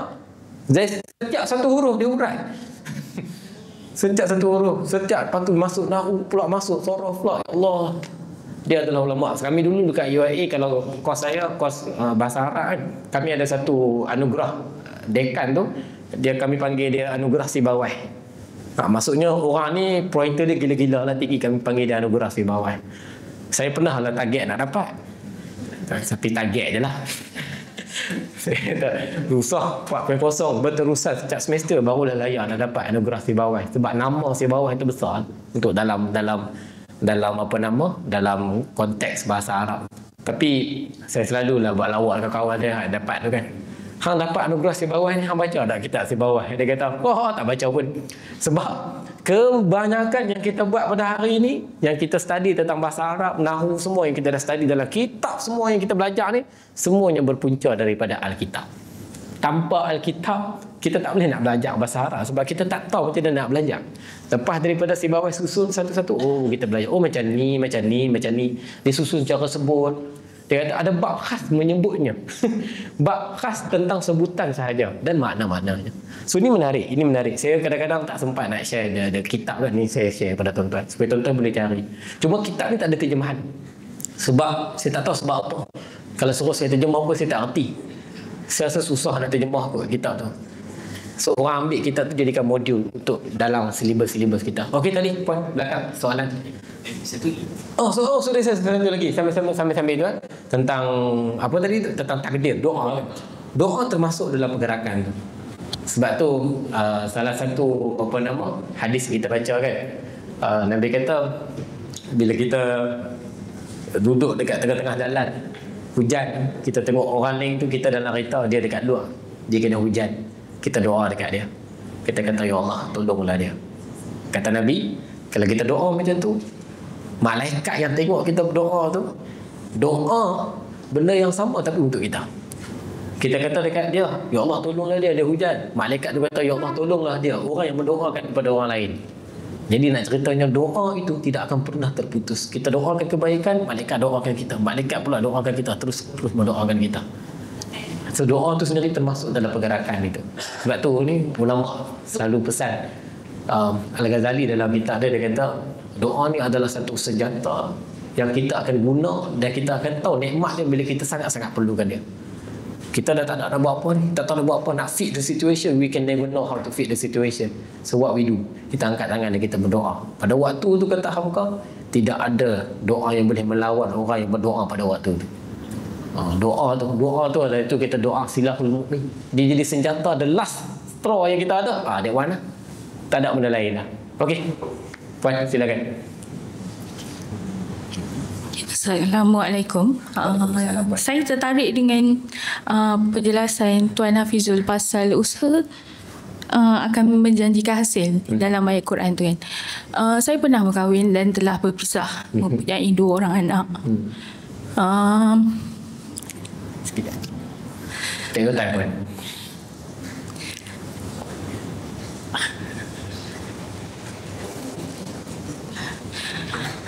Lepas tu saya kehilangan kedua anak saya dengan cara yang saya tak pernah bayangkan lah. Tapi kehilangan tu bukanlah kehilangan sebab kematian, tapi sebab perceraian kan, ada konflik yang berlaku. Okay, jadi lepas saya hilang anak, macam sekarang dah hampir lebih daripada setahun. Terlalu banyak usaha yang telah saya lakukan. Sedaya upaya yang semua usaha yang orang lain, sebelum orang lain cakap untuk saya buat, saya dah buat. Kan? Tapi usaha tu tak membuahkan hasil. Tak membuahkan hasil untuk saya walaupun berbagai cara dan usaha yang saya dah buat. Tapi tak pernah membuahkan hasil. Dan kemudian akhirnya saya join kelas Iqra juga. Lepas tu Muzuza dia bagi tahu pasal kita ni pada akhirnya kita ni tentang menyerah. Tentang menyerah. Jadi saya mula belajar yang okey, mungkinlah setahun, walaupun saya dah usaha selama setahun lebih tapi tak membuahkan hasil, dan mungkinlah ini masanya saya berserah juga. Okey, so maksudnya saya mula terima yang saya dah lakukan segala usaha saya untuk dapat anak saya, tapi benda tu tetap menemui jalan buntu, dan mungkin untuk saya move on daripada hidup saya adalah saya kena menyerah pula. So sekarang ni saya dah habis segala usaha, saya perlu menyerah pula. Lepas tu, tapi sebagai seorang ibu sentiasa ada dalam fikiran, macam mana kalau usaha saya tu tak cukup? Bila yang saya nak tahu yang usaha saya ni dah betul-betul cukup untuk sekarang ni, dah lah aku dah buat usaha yang sebaik mungkin, sekarang ni memang aku kena serah je. Sebab walaupun saya cuba untuk berserah, macam sekarang ni saya cuba untuk menyerah, saya terima apa yang Allah akan bagi pada saya, apa pun jalannya saya terima. Tak kisahlah walaupun saya takkan jumpa langsung diorang ke, mungkin bukan kat sini tapi kat sana kan. Kita dah macam, sebab semua benda kita dah buat tapi tetap buntu kan. Tapi dalam saya menyerah tu, kadang-kadang terdetik dalam hati macam mana kalau usaha ni sebenarnya tak cukup lagi untuk aku berserah, ataupun adakah sebenarnya berserah tu pun adalah salah satu bentuk usaha saya yang orang tak tahu tapi Allah tahu kan. Maksudnya Allah tahu struggle saya untuk menyerah tu macam mana. Jadi tu bila Tuan cakap usaha takkan usaha akan menjanjikan hasil, jadi saya nak tahu macam mana saya nak tahu yang usaha saya tu sebenarnya dah cukup dah. Sekarang ni saya perlu berserah pula, saya tak perlu fikir pasal sama ada usaha saya tu cukup ataupun tidak. Terima kasih Puan, thank you for the sharing, dan terima kasih sudah dikongsikan. Saya fikir adalah satu perkongsian yang sangat berat daripada Puan Raj. Itu adalah satu perkongsian yang sangat berat, dan terima kasih saya ucapkan. Saya percaya begini Puan, menyerah tak pernah, konotasinya itu tak pernah tentang kita dan manusia lain. Menyerah dalam konotasi Al-Quran adalah tentang kita dan juga Tuhan. Tak pernah Tuhan kata kita kena menyerah dengan manusia. So kita kena faham bahawa ada dua konsep menyerah yang kadang-kadang kita terlepas pandang dan salah faham. Kita selalu ingat menyerah tu adalah bila kita dengan orang, aku tak naklah fight for this anymore. Nilai menyerah yang sebenar adalah nilai yang menghambakan kita. Tapi kita dengan manusia, kita fight for any means yang memaknakan kita. Kalau dalam situasi Puan, saya fikir bahawa you are not tired yet to fight. You just losing all the means that you have to fight. Tapi adakah Puan rasa macam aku dah tak nak menyerah, aku dah letih? As a mother, I believe that keletihan bukan isunya. So menyerah dalam konotasi yang sebenar adalah kita dengan Tuhan. Dan dalam Quran, bila kita masuk daripada Al-Fatihah ke surah Al-Baqarah, kita bukan bermula dengan Alif Lam Mim. How can dalam sepanjang orang study pasal Quran tidak ada satu ulama pun boleh hurai maksud dia Alif Lam Mim, Alif Lam Ra, dia panggil huruf muqatta'ah. Sebab Allah nak bagi tahu bahawa this is the limit of what you know. Ada benda yang kita tak akan dapat tahu pun lepas daripada tu. And that's Allah nak ajar kita how to submit kepada Allah as hamba. Sebab tu Allah kata hudal lil muttaqin. Sebab nilai kepada takwa itu adalah menghambakan diri kamu dalam konteks penyerahan. Tapi selepas daripada tu Allah cerita tentang semua manusia yang berjuang untuk menyelamatkan dirinya. Termasuklah manusia yang akhirnya kena keluar. Manusia itu bernama Nabi Adam yang berjuang kerana menyesal dengan apa yang dia buat.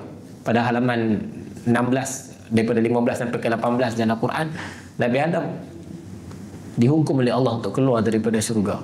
Tapi adakah Nabi Adam duduk kat syurga? Aku dah menyerah. No.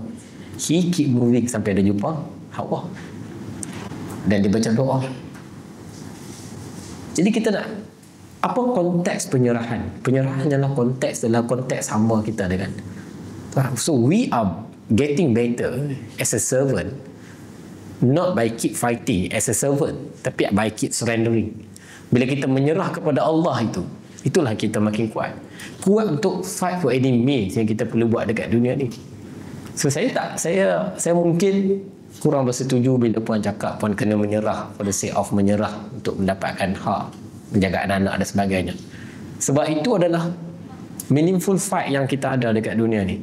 Apa saja meaningful fight yang kita ada dekat dunia ni, yang what makes us alive, we should keep doing it. Saya sebagai seorang ayah, saya tahu kata makna perjuangan terbesar saya adalah memastikan keluarga saya dapat makan, dapat kasih sayang secukupnya. Dan itu yang menyebabkan saya akan bangun setiap pagi. Dan kalau sekarang bisnes ke apa, saya akan make sure staff saya dapat gaji, semua dapat makan. That's what makes saya terus hidup.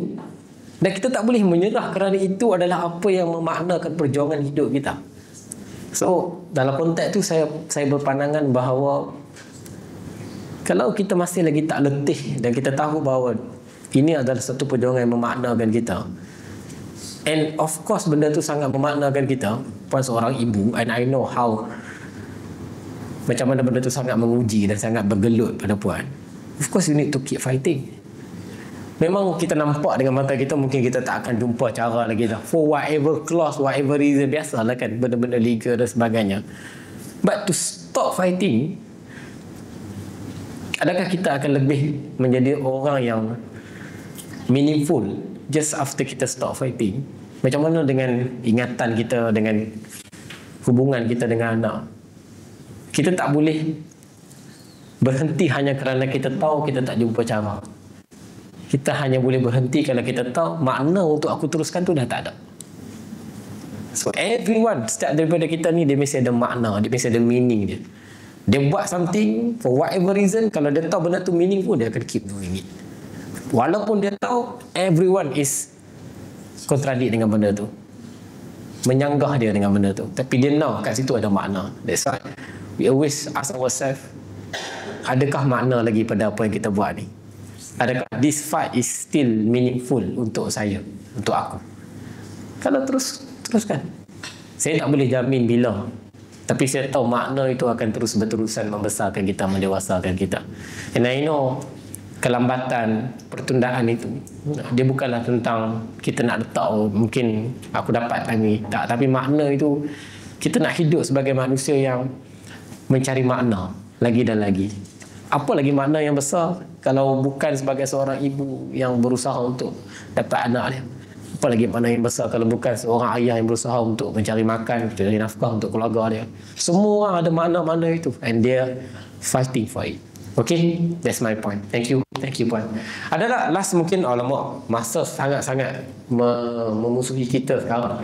Ada tak last question? Mungkin saya buka last question. Silakan Puan dekat depan. Mungkin lepas ni saya buka lagi satu soalan dekat bahagian belakang. Saya rasa bersalah pula dah dekat bahagian belakang. Minta maaf dah. Assalamualaikum. Alifah jeli kat saya. Saya faham apa yang Puan ni cakap tadi, sebab pada saya menyerah tu, dan juga sebenarnya akan konflik antara menyerah dan bersabar. Kan, sebab kita akan yalah, semua tahu setiap orang yang sabar akan disediakan ganjaran dia. Dan benda ni pastinya akan jadi satu konflik bagi orang yang berhadapi situasi macam ada konflik macam Puan kan. Jadi selalunya macam stigma ni macam orang mesti sabar. Dalam masa sama kau tak boleh nak berjuang. Kan katakan kita dah macam kata dia dah penat, dia dah buat macam-macam usaha. Dalam masa sama dia perlu nak kena menyerah, dan sama-sama ada juga stigma macam mana saya kata, okay, kena sabar. Setiap orang yang sabar akan ada ganjaran. Jadi kami macam orang yang menghadapi konflik daripada saya, dia tersepit dalam keadaan dua perkataan ni, menyerah dan juga bersabar. Jadi apa yang sebenarnya yang patut macam orang-orang yang berkonflik macam ni untuk nak pegang sebenarnya? Kan kami dah menyerah, dah menyerah pada Allah, dan juga kita dah bersabar. Tapi macam Tuan Hafizah cakap tadi, kita kena ada usaha juga, nak kena fight juga. Jadi mana satu nak pegang tu sebenarnya? Mana-mana yang saya punya point terbesar tadi adalah mana-mana yang memberikan makna kepada kita. Itu je. Kalau kita tahu bahawa we stop because stopping adalah paling bermakna pada kita pada saat ini, yang memberikan kita lebih banyak makna pada saat ini, then stop. Kalau keep doing adalah sesuatu yang memberikan makna pada kita pada saat ini, then keep doing. Sebab kita we are very complex human being. Kita ni, setiap daripada kita ni sangat kompleks. Cara kita fikir berbeza, cara kita mempertimbangkan satu-satu hal berbeza. Kita yang paling tahu kita nak teruskan ke tidak. Dengan situasi yang telah kita lalui berbelas tahun ini, kita tahu, okey, ini memberikan aku makna ke tidak. Adakah benda ni aku akan buat dan akhirnya aku akan menyampah lagi, ataupun benda ni aku akan buat dan aku tahu, okey, aku perlu buat lagi benda ni. Kita aja yang tahu. Sebab tu sahabat bila datang jumpa Nabi dan tanya soalan-soalan macam ni, sahabat ada satu jawapan yang sangat-sangat menarik.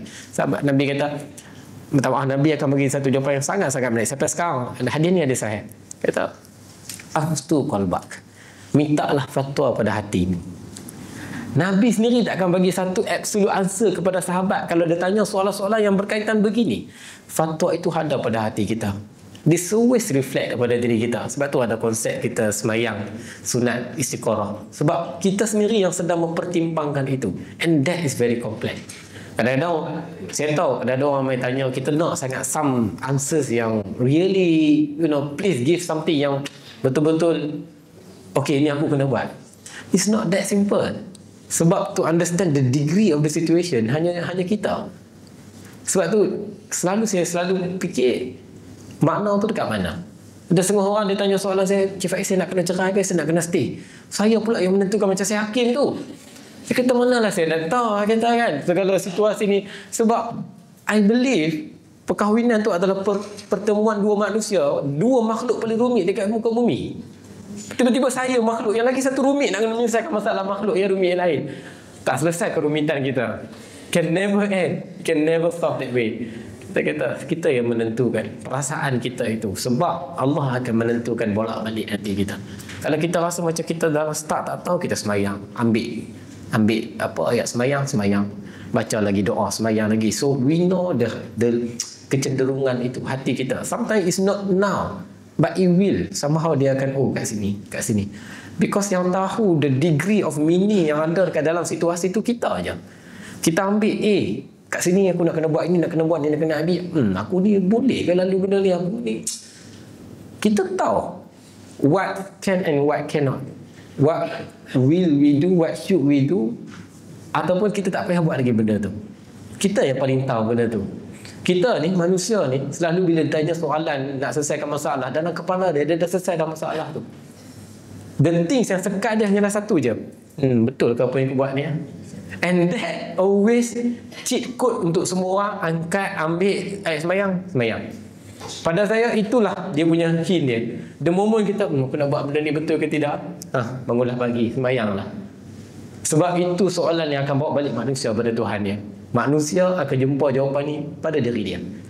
Sebab Tuhan memang buat dunia ni memang macam tu. Kita tak akan jumpa jawapan tu dekat orang lain. Dia akan patah balik dekat diri dia. Sebab tu nilai tahajud tu besar, nilai sekolah tu besar dalam diri kita.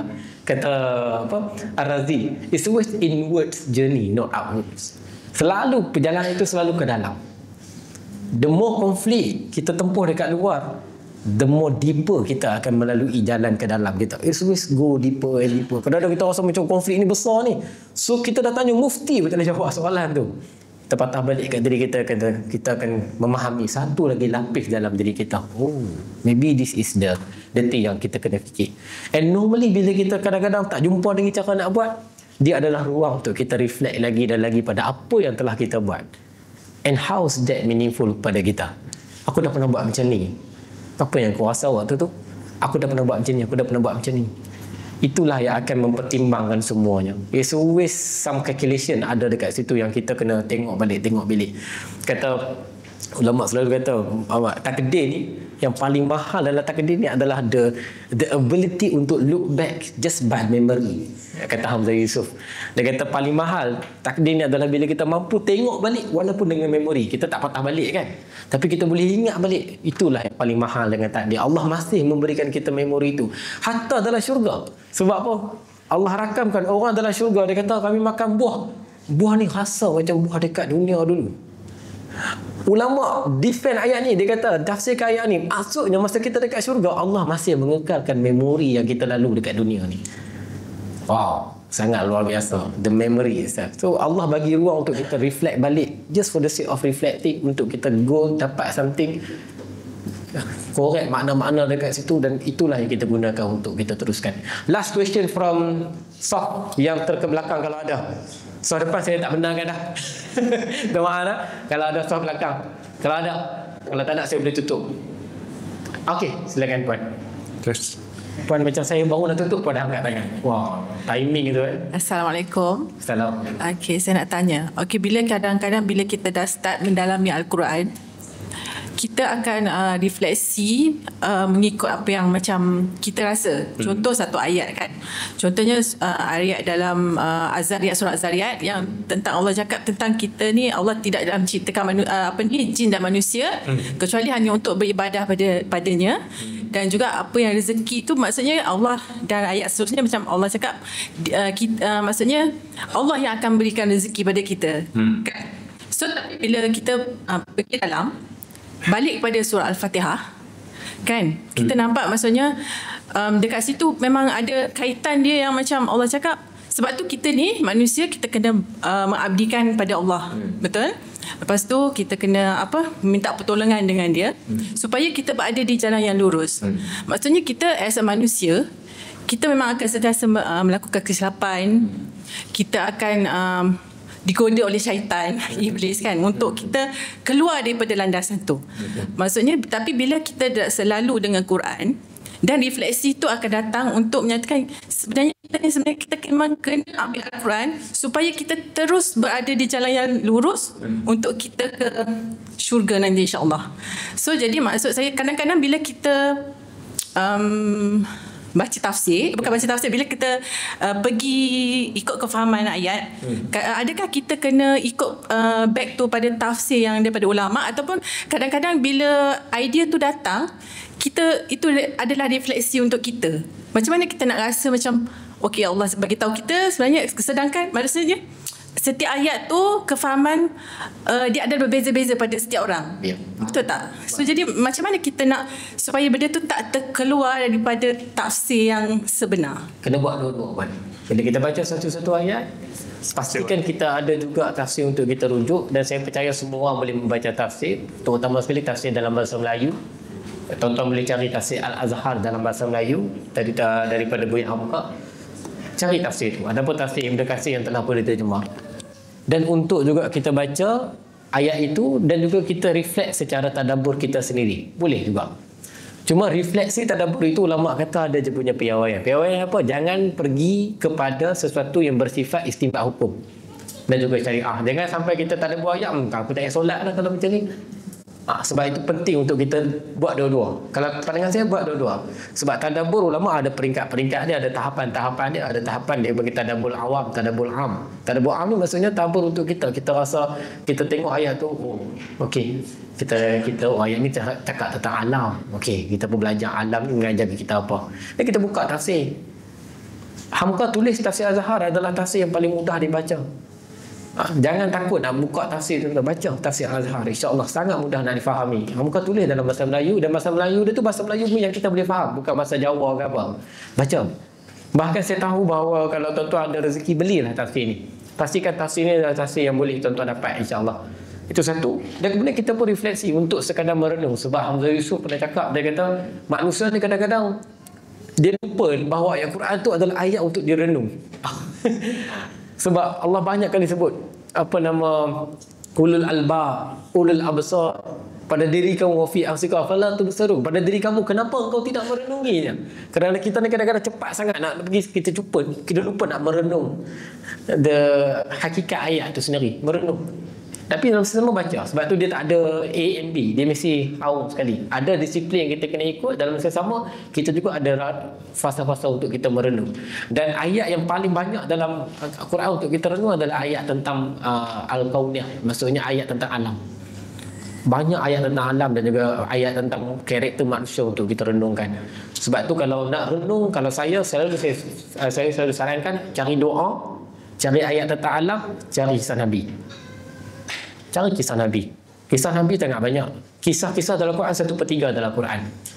Sebelum saya tutup, terima kasih puan atas soalan. Sebelum saya tutup, saya nak maklumkan sekarang kita dalam fasa, saya sendiri dalam fasa menyempurnakan satu projek yang saya sebenarnya dulu masa saya tulis buku Cuma Aku, Lukaku dan Tuhanku 30 juzuk kan, saya tak pernah bayangkan saya boleh tulis catatan 30 juzuk Al-Quran. Saya tak pernah bayangkan saya boleh lengkapkan catatan itu 30 juzuk. So buku tu menjadi salah satu tanda bahawa I think I should do more. Saya selalu anggap bahawa okay, boleh kot saya buat lebih besar daripada ini. Lalu takut macam boleh ke aku buat kan. So sekarang saya dah mula rasa macam okay, kita akan buat lebih besar. So bermula pada bulan ini, saya dah mulakan satu projek penting. Sampai Ramadan tahun depan, kita akan keluarkan, kita dalam proses nak keluarkan kad refleksi tadabbur per halaman Al-Quran. Per halaman insya-Allah. So tuan-tuan boleh guna kad ni, letak di celah-celah Al-Quran. Kalau tuan-tuan buka Al-Fatihah, dia akan sebelah sini lah kad tu. So bila buka surat seterusnya, dia akan sebelah sini. So dia akan jadi macam tadabbur per halaman. So dalam kad ni kita akan ada 5 tafsir yang akan dibuat, yang akan dirujuk. Satunya tadabbur Al-Mu'in daripada Syekh Majid Maki. Satunya Mufradat Al-Fazul Quran, yang kita akan ambil keyword. Satu lagi Hamqah. Satu lagi kita ambil Tahrir wa Tanwir untuk uslub dan juga untuk uslub bahasa. Satu lagi tu saya ambil segmen nota saya je lah. Supaya saya boleh tulis nota kat situ. Rasa macam seronok pula. Sebab itu adalah nota-nota yang saya kumpul. Saya sendiri study kan. Saya kata, why, kenapa kita tak ada benda tu? So insyaAllah kita akan buka mungkin bulan depan hari ni kan. Bulan keliling. Kita akan buka ikut juzuk sampailah Ramadan tahun depan. 17 Februari 2026, 15 Februari itu kita akan open untuk 30 juzuk lengkap insyaAllah. So basically ada 604 muka dan ada lebih kurang dalam 302 kad. Ni untuk, sebab tadi puan tanya tentang macam mana kita nak tadabbur kan. Ni saya panggil dia sebagai kad tadabbur. So saya bagi tahu kat tuan-tuan supaya tuan-tuan tahulah what's coming. Selalunya kita orang akan buat something menuju Ramadan dan this is what we are doing lah right now. So kita dah ada tim untuk buat benda tu dan sekarang dalam dah 3 juzuk ke 5 juzuk dah buat. So kita akan keep buat benda tu insya-Allah. So semoga benda tu bermanfaat untuk semua. Nanti saya maklumkan bila kita akan keluarkan. So dia macam kad je. Dia bukan buku, dia kad. Supaya saya selalu buku ni kan, selalu orang marah kat saya, dia kata, payahlah Cik Faiz nak letak kat sebelah Quran. Saya kata okey, kalau macam tu saya buat kad. So kita boleh, kalau Quran tu besar dia boleh letak. Kalau Quran tu kecil pun dia boleh letak. Kalau Quran tu zip je problem sikit. Sebab macam mana nak tutup sekali kan. So saya cadangkan tak apa, cari Quran yang bukan zip. Faham kan dia punya mekanisme nak jual, nak guna dia kan. So saya nak supaya bila kita baca Quran, kita tak terus jump ke next page tu. So kita macam ada fasa untuk kita tengok sikit. Sebab saya dalam tu kita study juga pasal struktur ayat ni apa, ayat ni apa, dan kita ada keyword. Kita contoh macam surah Fatihah kita akan study tentang Alhamdulillah. At least ada keyword yang kita boleh. Dan insya-Allah tuan dan semua, saya akan buat make sure orang yang tak belajar bahasa Arab ke orang yang tak belajar dalam bidang Quran pun insya-Allah boleh faham. Sebab dia reflection card je. Okey? Boleh faham ah? Insya-Allah saya tu doa saya sebut ni nak minta doa supaya benda tu siap sebelum Ramadan tahun depan. Okey, terima kasih tuan-tuan. Jumpa lagi insya-Allah di sesi seterusnya. Doakan saya dan terima kasih atas sokongan untuk datang dan juga sokongan untuk minum mana-mana air yang tuan-tuan dapat tadi. Minta maaf segala kurang dan juga segala ketidaksempurnaan, segala-segala yang salah daripada saya, itu semuanya adalah kekurangan saya. Kita jumpa lagi di sesi seterusnya. Wabillahi taufiq wal hidayah. Wassalamualaikum warahmatullahi wabarakatuh. Kita kena keluar tuan-tuan supaya mereka ada ruang untuk buat kerja. Kita demo dekat luar.